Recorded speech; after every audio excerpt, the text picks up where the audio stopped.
So I don't actually know if people are using it. I would imagine you can get some percentage of people to use anything. I want to take a hard turn into Chairman Powell. He talked this week. I forget. Yes, He yesterday. did. It's all blurring together. He talked yesterday, and also the FOMC minutes from the last meeting at the end of July just came out yesterday. Okay, Which people don't know this about you, but you are like a credentialed Fed watcher. Like, I feel like you know more about this topic than 99% of people who spout off about the Fed. And I don't think that you're like a fan or an opponent. I think you're just like somebody that really gets what's going on. What's different about Powell's Fed versus all of the other chairpersons and all of the other Fed eras throughout history that maybe our audience is not aware of? Cardiff, allow me. Yes, Yeah, go for it. Yeah, please, Mike, please. you jump in. Cardiff, you correct him if he gets anything wrong. It reminds me of the old cartoon where a man is sitting at dinner across from a woman, and the caption says, "Allow me to interrupt your expertise with my confidence." Right? Exactly. Exactly. Mike's in. You could actually take a break. Mike, go ahead. Tag you in. Look, I mean, Powell has really quite surprisingly led a very big break from economic orthodoxy, right? And I say surprisingly because in his first couple of years as Fed chair, he was very much a continuity Fed chair after Janet Yellen, right? 2018, people forget this, he was raising rates throughout the year, right? And I think Trump liked him better because he came from business. he came from He business. was tall. He was a Republican. Not a little Jewish lady. You know. Yeah. And, like it projected the image that he wanted. Yeah. Right. Okay. Yeah. You know, that was one of the reasons he chose him. But for his first couple of years, he was doing things pretty much as you would have expected his predecessor to do them. He was raising rates in anticipation of the economy overheating. And people sort of forget now that roughly in the middle of 2019, the yield curve inverted. People were starting to get worried that there was an upcoming recession, right? Yeah. And Powell started reassessing everything, right around the end of 2018, 2019, because inflation remained low, and it looks like those Fed rate hikes were a mistake. Yeah, he was making a policy error during the trade war. He was aggressively hiking rates in 18. Yeah. And then around Christmas, he had to reverse himself because we know the only indicator they actually follow, the S&P 500, had broken the 200-day moving average. And it's probably totally a coincidence that the next day he came out and gave that speech. But he was like the Grinch, like saving Christmas after almost destroying it that year. Yeah. You would say that that's an acknowledged policy mistake. Yes, absolutely. Okay. And not only that, he changed his mind, which is an I incredibly rare thing for love. like a huge policymaker to do.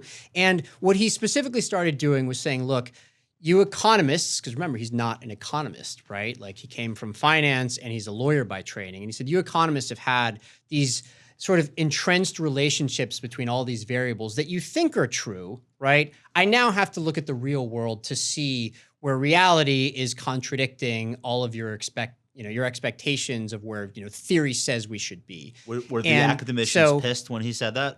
No, I think a lot of them were realizing that this was necessary, and a lot of them, had been pissed off at him too. Like there's a pretty good split in terms of what the academics think the Fed should have been doing all this time. And so he said, look, I'm not going to sit here and say that like lower inflation necessarily means that we're going to get inflation, off the charts, all right? I'm going to wait to actually see it happen rather than doing what Fed chairs before had done, which is to anticipate that it was going to happen. This was a huge change in thinking at the Fed. And he started sort of, publicly denigrating even like the sort of dot charts that the Fed uses to sort of guide expectations of where policy is going. And he said, look, I'm not doing this anymore. I'm going to actually wait to see the data in the real world, okay, and I'll respond to that and not try to forecast it with like the kind of precision that doesn't tell work. Joe and Tracy last week, throw the dot plot out. It's a joke. Like within the Fed, it's a joke. And Powell led that sort of charge away from that, And so anyways, I think it's a big reorientation of what the Fed is doing. And the other thing he's done, which is quite remarkable, is he has explicitly said that we can't just look at these like two blunt variables of inflation and the overall unemployment rate. We actually have to look at different segments of society to see how they are doing, right? So this is not one economy. There's not one economy, right? It's a multiverse of different economies that different people experience. Yeah. And I think that's a really great point. Is there a practical way though for the Fed to do that in the way they set policy, or is that really more about the speeches they give? Yeah, there's a couple of things they can do, but the most convincing is just to talk more about it and say, look, right now, the black unemployment rate, for example, is above 8%, right? The unemployment rate for white workers is less than 5%. All right. And this relationship of almost 2 to 1 has sort of existed for a very long time. And if the overall unemployment rate right now were 8%, we'd all still be freaking out, right? Well, we need to at least give some due attention to the fact that there's this whole population within the US, right, that has a very high unemployment rate before we start talking about tightening monetary policy and slowing growth. So the way that you explained it, though, it obviously sounds very rational, but this is very controversial. Yeah. There is a loud and growing chorus of people, and I'm not saying they're definitely wrong, who are saying, why is the fucking Fed chair talking about race and climate change? And this is like so far afield and they're having the same reaction they have when they find out that their first grader is being taught about like same-sex marriage. Like they really are pissed off about it. And forget about like how you feel about that. He really is the first Fed chair to have to like contend with that stuff. Yeah. Maybe Yellen a little bit, but I don't think Ben Bernanke was talking about climate change, was he? No, but I would actually separate those two things because looking at racial inequality can serve as a guide to what to do about interest rates and overall monetary policy. But I could say the same thing about global warming. Climate change is a little bit trickier because the Fed is not supposed to pick individual economic sectors to favor or to like disproportionately damage, right? So the question there is, what can the Fed really do? It can do a lot about racial equality. Why? Because letting an economy run hot for longer, letting a boom continue for longer than it would have, allowed the economy to boom in the past, can actually shrink the employment gaps between, for example, white workers and black workers. This is pretty clear in the data. Are you saying inflation has been shown to reduce economic inequality between racial groups? I'm saying that when you allow the economy to get closer to what it considers to be full employment, so when you get closer to the point where inflation might take off, we see the employment gaps between black workers and white workers shrinking because as more people get hired, workers start to get a little bit more negotiating power, and companies get a little bit more desperate to hire. But don't we also see the type of asset? But don't we, at the same time, see the kind of asset price inflation that makes the wealth inequality gap balloon back up again? You can. Is it a treadmill? You can, and this is sort of what's interesting about monetary policy and wealth inequality in particular, right? So the middle class is way more highly leveraged to housing than like rich people. So actually, housing going up can do something about shrinking overall wealth inequality. But we also know that, for instance, black workers have a much lower home ownership rate than white workers, so it could actually exacerbate racial inequality. But 401k participation 401k rates. participation. Right. But ask yourself this: are black workers better served by a labor market that sucks, even if wealth inequality, might increase along with a robust, labor market? So if income inequality is shrinking and the price you pay is that wealth inequality is at least temporarily rising, it's a trade-off that's better than the alternative. I think so, because you also have a political mechanism that can work to do things to shrink wealth inequality as well, right? This can't all fall on the Fed. Wealth inequality is rising, has been rising, will always be rising. So I think that we can it's better served to focus on income inequality, because taxing the rich is not politically palatable. Like that's never worked. It's never going to work. So I think that to the extent that we can improve income inequality, that's probably time better spent. Okay, so you point out that, so I was mistaken. I asked you, like, is there a serious conversation about not reappointing Chair Powell when his term ends, which is when? Early next year? Yeah, that's right. Okay. Like, I feel like he kind of has things under control to the point where, like, anyone would look at the data and acknowledge that he's gotten us through a pretty rough situation. He doesn't seem to be a partisan hack or particularly interested in debating ideology. from Correct. one part or the other. Like there's a lot about him for everyone to be okay with, right? But then you let me know that there is something beneath the surface about bringing in somebody who's a little bit more, I guess, socially liberal, or what? No, Okay. tougher on financial regulation. That's where the debate is happening right now. So Powell is definitely not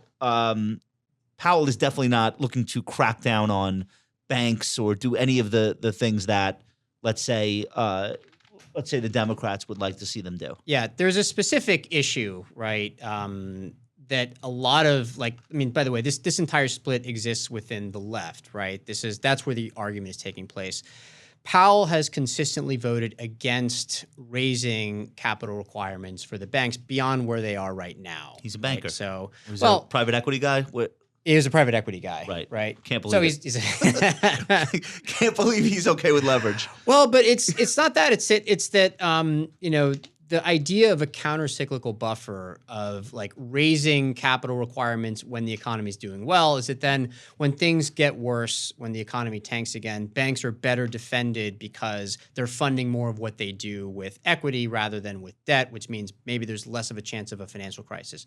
His view, I think, and there's some evidence for this, is that banks are pretty well capitalized as is because things really did change after the financial crisis of 2008, 2009. And last year, when everything started to fall apart, the one thing that didn't happen was a financial crisis. The banks actually did show that they were sufficiently capitalized. And they did get a ton of help, obviously, from policymakers, but they're supposed to do that anyways, right? Nobody was worried about the banks last year. It was like the last thing we were worried about. Right. So the argument here is between Jay Powell and Lyle Brainard, who is very close to Powell, I think, on monetary policy, right? But she has consistently voted in favor of the banks having to have more capital. But do you think there's in enough good of a times? groundswell of support for her that it's really going to come down to something Biden is going to second guess? Or I can't tell. All we know right now is from the reporting that's been out there is that this conversation has at least gotten to the White House, but I have zero idea. Speaking on behalf of the stock market, as I typically do,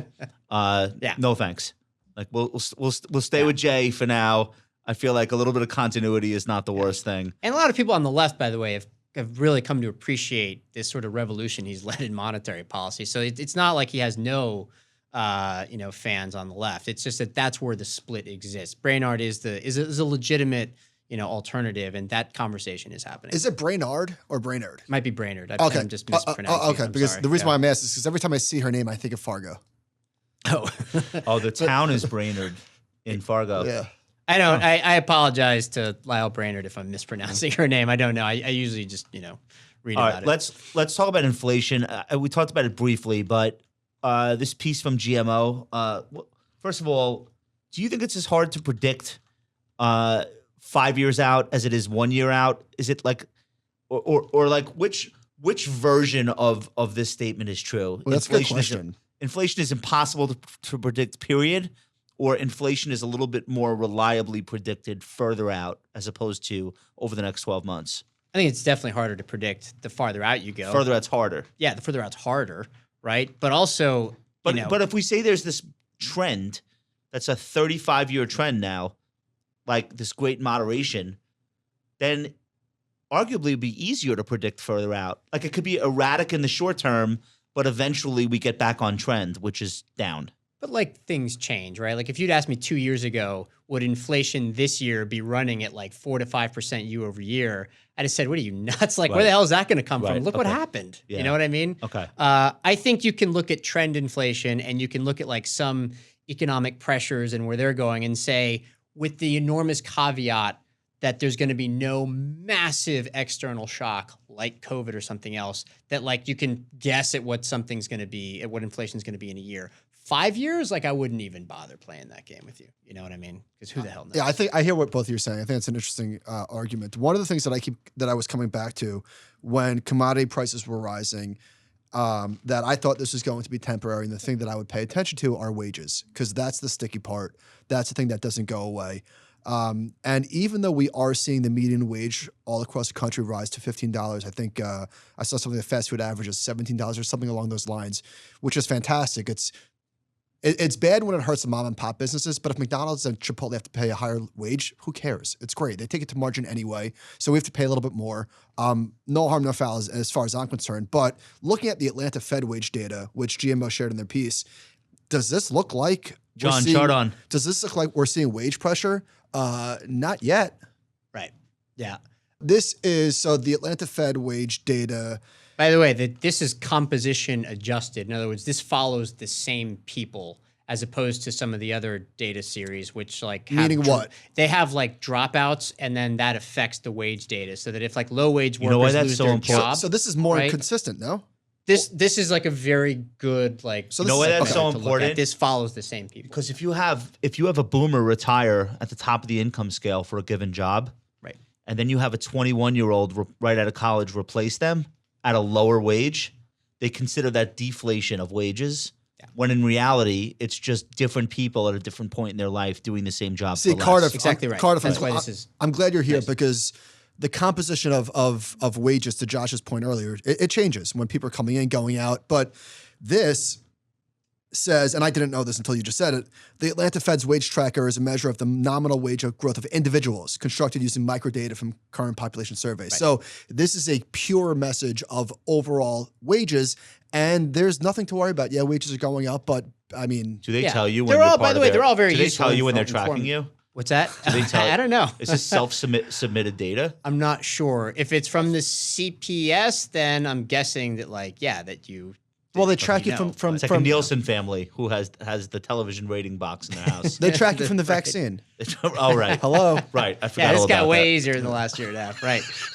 Look, I mean, the information from both wage series is interesting because it's also helpful to know compositionally what's happening in the economy. But if you want to know like what wage growth is doing, specifically like for lower and middle income workers, the Atlanta Fed survey. That's the one that you pay the most attention to? I pay attention to all of them, right? Okay. They're all useful, but like this is a good one. And I mean, look, I think wage growth is probably, going to be pretty healthy for at least for the next few months. Aren't we for the just next year or making so. up for like a lost 15 or 20 year period of very little wage growth for the average worker? Right, we've seen I all hope those data so, points from 1976 to today. The nominal wage growth, or I'm sorry, not nominal, real wage growth is 0.2% a year. Yeah. Finally, people are getting raises, and there's this cohort of the population that's like freaking out over it. Yeah, we better put a stop to that shit.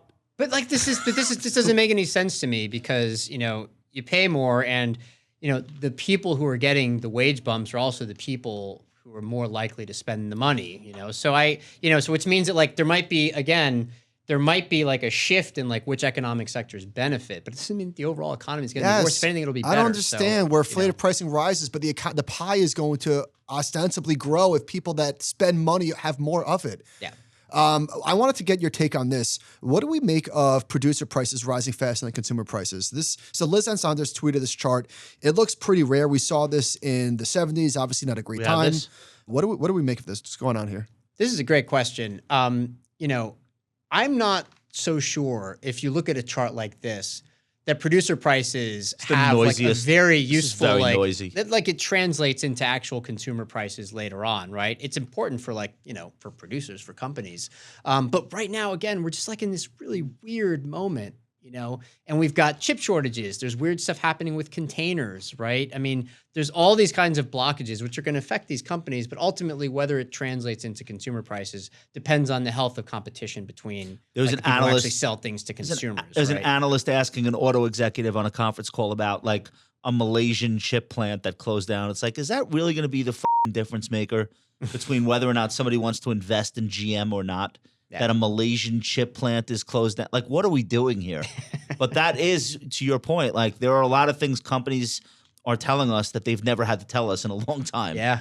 And maybe it continues throughout the end of the year, which renders most of this data way too noisy to be useful. That's right. Yeah. And again, like these things, there's always under the surface, there's things happening to undo the trend as soon as it starts, right? So a lot of these shortages, like there's a lot of money going into fixing them, right? There's a lot of very smart people who are trying to fix them. So yeah, there's shortages, but every time somebody says, well, the chip shortage won't be alleviated for like 3 to 5 years, I always just assume that they're making assumptions based on the like speed of production extrapolating. that we've had historically. Right. But why on earth would that happen when the prices of these things have shot up so much? Like that always engenders a response. Right, they're going to sit there in Taiwan and just watch this shortage persist. Yeah, right. Like, has that been the lived experience of the technology industry? No. Sluggishness? Right, they're going to ramp up. I don't think so. So let's talk about this Matt Klein chart. And I subscribe to his Substack. And he shout to Matthew Matt Klein. Klein, outstanding. The Overshoot. He's in San Francisco now? San Francisco, yeah. Oh, I want to get your take on this. I said to Ben the other day that all of these all-stars leaving journalism and starting Substacks like Matt Klein, isn't that going to be a great opportunity for younger people in journalism to come up, to rise up? What do you think about that? That's a great point. And what I can say is I hope so, but part of it depends on whether the loss of some of these superstar types also is bad for the actual journalistic organizations. By the way, like they're starting at Barron's, Substack. 10 years ago, Barron's lost people to Substack. Like maybe that means fewer people who subscribe to Barron's for Matt Klein, right? Like there's a sort of, so it's hard to tell. Like our friend Packy McCormick, friend of the show, castmate on the show, where would he be writing 10 years ago? Maybe for TechCrunch or something. Like he started at Substack. That's a loss to the journalism industry that covers technology. Possibly the story will be one of specialization instead, where the journalistic organizations will hire like outstanding news reporters, like people who do the reporting and don't mind writing in like the traditional news style, generalists, right? And they'll be great at that, and they'll select for that, right? And then the people who have more of a kind of an analytical bent or a very like personality driven bent, right? They'll still write for Substack and on their own, right? Like I can't imagine, frankly, either of you two being like the treasury reporter at the Wall Street Journal or something. Well, you don't think I'd be good at that? I think you'd hate it. Yeah. Right? I think you'd hate it. And I think they have somebody there now who like probably loves it, you know? And yeah. So let's talk about this chart. What is Matt Klein showing here? So what he's essentially showing is that if you take out the economic sectors that have been sort of particularly targeted by the pandemic. So, as it's listed there, restaurants, hotels, airlines, et cetera, plus, these kind of wonky things happening in the auto sector, that the inflation in the rest of the economy is pretty bang on what inflation had been doing. Looks like 2.25%. Is that what I'm looking at? The green bar. 99 times out of 100, when you start Xing stuff out of the data, it's bullshit. But in this case, you have to. Yeah, there's no choice. Because of the nature of it's not a recession. It's 1987, but in the actual economy, not in the stock market. That's right. So you have to pull out used cars. We took the heart of the economy out of the body and put it on ice for 6 months. Yes. And then put it back in and said, okay, now beat again. And shit got f***ed up. Exactly. Okay. So like, So you pull those things out and you get back on trend inflation where we already were and arguably are returning back to. That's the second point, which is that even those sectors where inflation has been running hot, in other words, the sectors that were targeted by the pandemic that he had stripped out and it's running hot, it's starting to mitigate. Those are normalizing. Right? They're normalizing. Well, why wouldn't they? We're not having a new pandemic. We're coming out of the old one. I assume. Yeah, transitory. I assume. That's either that or this podcast is a super spreader event. I got 5 people in here before right now. just real quick on this last topic. So I was listening to Josh just mentioned Neil Kashkari was on with Joe and Tracy, and the way that he was describing how people interpret the Fed and the dot plot, and he's like, it's nonsense, but if we take it away, the interpretation of us taking it away will cause like a shitstorm.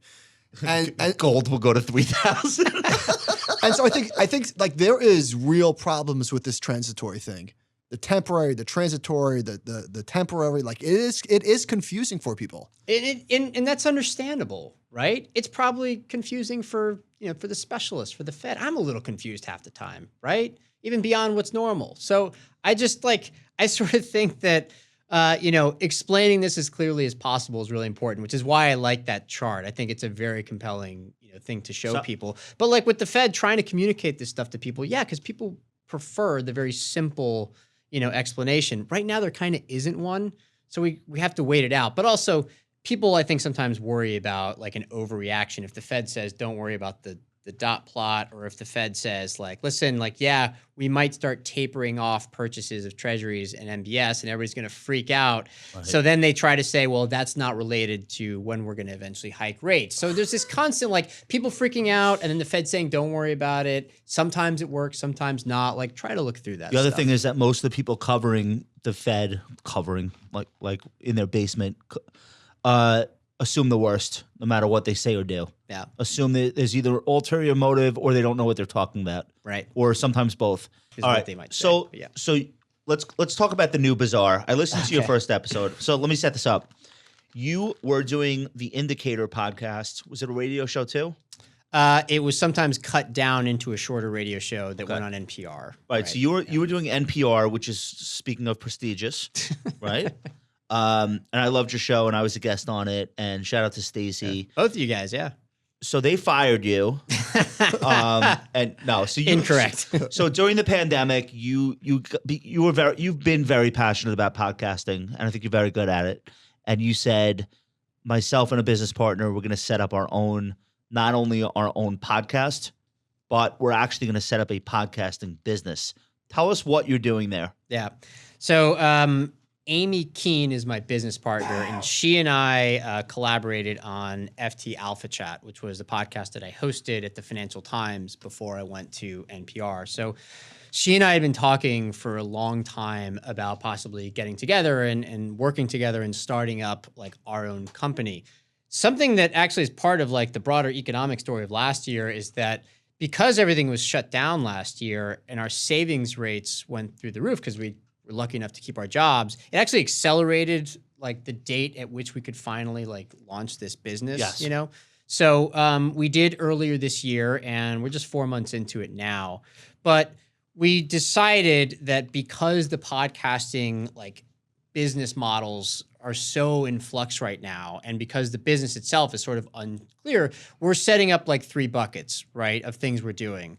2 of those are things we really wanted to be doing, and another one is a sort of a way to generate side income. So the first thing we're doing is the New Bazaar, which is the podcast that you just listened to. First episode was great. We're gonna link to that for everybody that awesome. Likes podcasts. You got to add this one to your subscription list. It's really good. Peter, thank you. Is it Blair Henry? Peter Blair Henry. That guy he's excellent. Super smart. Holy moly!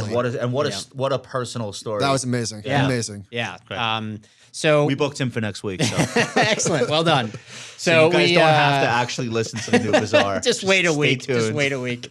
Bucket 2 is what? Bucket 2 is the podcast that Amy right now is herself reporting and will host later in the year. But it's different from the first podcast, which is mine, which is going to be every single week and ongoing. She's doing one standalone season of a podcast. It's going to be 5 to 8 episodes, and it's going to be a narrative podcast. Murder. Which means that it tells a story. story. Will there be murder? No, it's going to be just as interesting as murder, I think. It's going to be an economic history of baseball's Negro leagues, which her grandfather played in back in the 1950s. Oh, She's been wanting to like work on this project for a while. Probably has it all in her head already. Wait, did you say the economic angle? Yeah, it's going to be like business and economic stories from baseball's Negro leagues. So like the sort of the rise. I feel like there are so many of those though. And you know, that's such a killer Very perspective. Very crowded space. It's for people that like spot, sports and economics, which I think is a lot of our listeners, right. That'll definitely make the list. Yeah. So. And our hope is that for that one, instead of like selling ads against it like we're doing for mine, we can just partner with somebody and they'll essentially sponsor the whole thing. They'll buy it or they'll sponsor the whole thing. That kind of Nike, thing, you know? if you're listening, right. Obvious, exactly. It's a no-brainer. What's Dan Levitard's new company doing these days? Right. So anyways, that's bucket 2. Bucket 3 is where she and I basically just offer ourselves out as consultants and as freelance hosts. Duncan, and you're things fired. like that. So, you know. Cardiff is the new producer. John, you could stay. Cardiff and Amy are the new producers of the Compounded Firm. I think they've hired us, actually. Oh, really? Okay. Oh, Duncan quits. Oh, yeah. Duncan? No, you hire us. Right Which way is the money going? Jolts. Yeah. Quit rate. Exactly. You saw that article about people working multiple jobs. Right. now. What do you think of that? So let me tell you about the multiple job thing. That's great. Let's stick with what you're doing. Okay. No, what I was going to say though, you guys last week talked a lot about like the fissuring of the workplace, people going independent, startups booming, right? Well, so like obviously Amy and I left big organizations to do this on our own.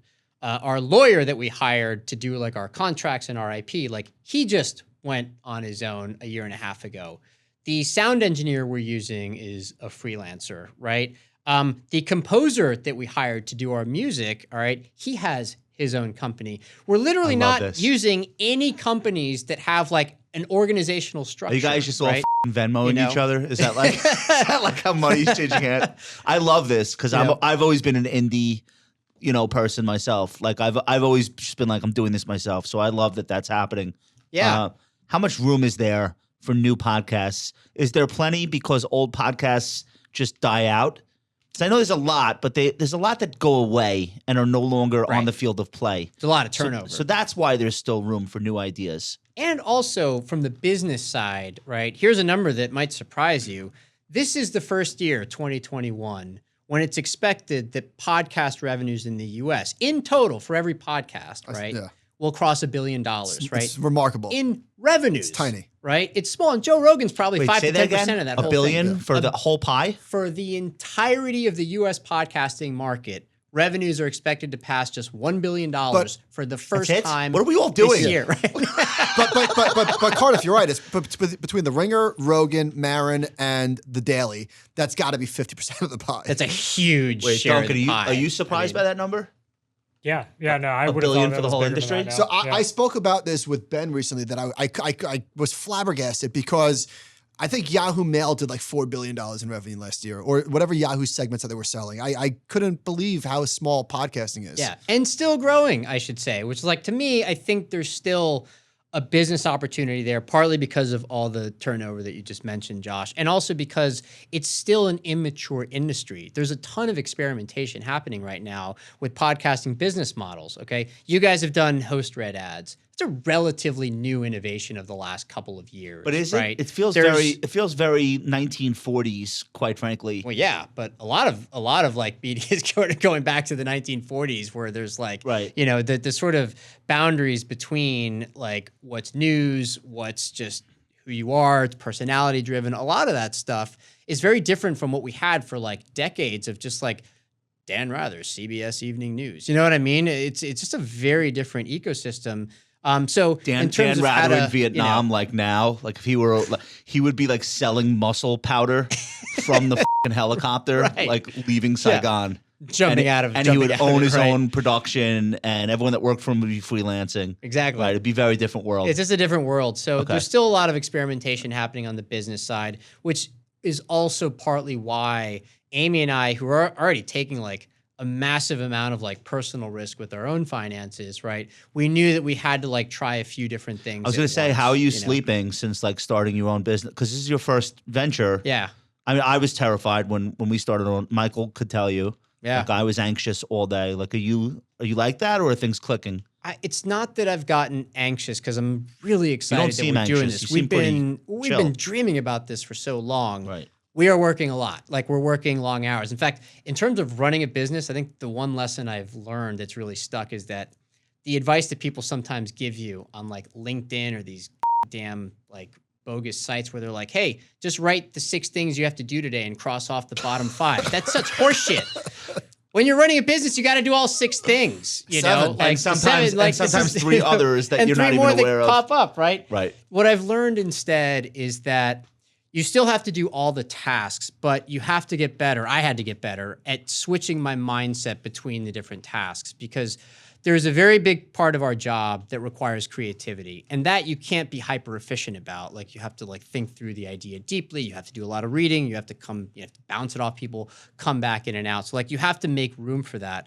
Then there's things like sending off invoices and shit like that, where you can just kind of, you can just be as hyper efficient as you can. Automate a lot of that stuff. And then there's the stuff in the middle, which is like business decisions, like dude, booking who we're guests. Gonna partner with on things. Booking guests. You were is like hard. such a prima donna to get you in here. Like you must go through that all the time. No, I'm lucky. I'm booking my friends. Like, yeah, I'm not like coming to people out of the blue and like, hey, I read this paper you wrote. You want to come talk to me for 2 hours about it? Yeah. But like, you're gonna have to do a lot of that. Yeah. I feel like, okay. And that's really important. And so there's no sense in which it's like, well, I can just ignore those other things because I'm focusing on the one big thing. when you work for a big company, a lot of that other stuff's taken care of, right? That's right. Like I'd never hired a lawyer before, right? Like this is not, That's the trade-off. things like that you have to spend a lot of time doing. That's right. And so you have to get good at changing like your mindset very quickly between the tasks, but you got to do them all, and that just takes time. And I wish there was some easy way of saying like, I'm just going to work,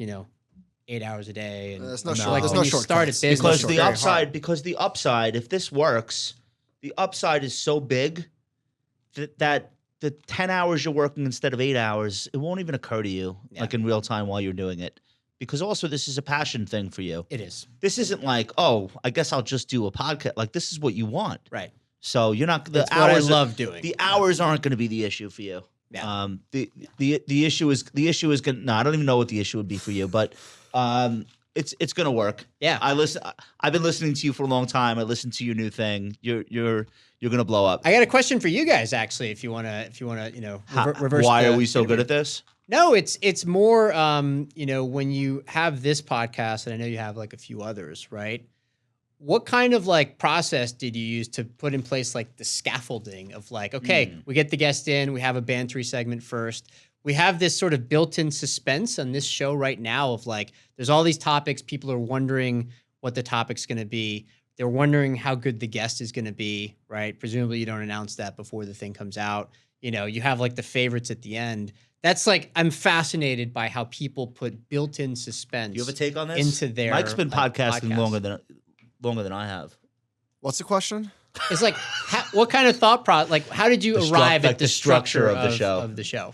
So our show, as far as I can recall, like for Animal Spirits, for example, I think it's pretty much unchanged. We have our Google Doc, we have our topics, and we've added and iterated and removed things and changed things. But for whatever reason, like we hit on a formula that worked pretty early.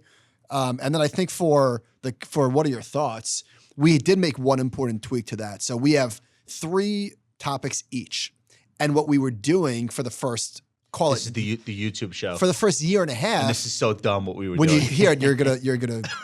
For the first year and a half, we didn't know each other's topics, and so Josh would. And that was like suspenseful for the audience. Michael doesn't know what I'm going to ask him. Yo, the same topic. It was like, surprise, talk about the stock market in India. Yeah. So oftentimes Josh would ask me a question. I was like, I got nothing. I don't know anything about this. Right. And it was like, all right, cool, next topic. So I said, hey, wait, this is so dumb. Why don't you just tell me your topics? I'll tell you mine. This way we can research and prepare and have thoughtful answers. And so just things like— How dumb is that? To be fair, but when it worked well. Like there were times when the reactions were good. The look on Michael's face when I would ask him about something. Well, that part didn't. It was this combination of like surprise, disgust. You idiot. Yeah. But so I feel like the audience did enjoy some element of that. Yeah. But it was really insane. Cardiff, you know what else? I listened to it. So I grew up listening to Howard Stern like my entire life. I know what audiences like. I know what I like. And so I think that and I listen to a ton of podcasts. So I think that Josh and I both have a pretty good sense of, let's speed up. We're boring the audience. Let's move on. Let's do this differently. And I think some people are better than others, and not to brag, but I think we're pretty good at it. Yeah. Speaking of, we just did 30 minutes on podcasting. This is way too much. So, by the way, before I move on, John, did I hit my F-bomb ceiling? Because you're the guy bleeping these out.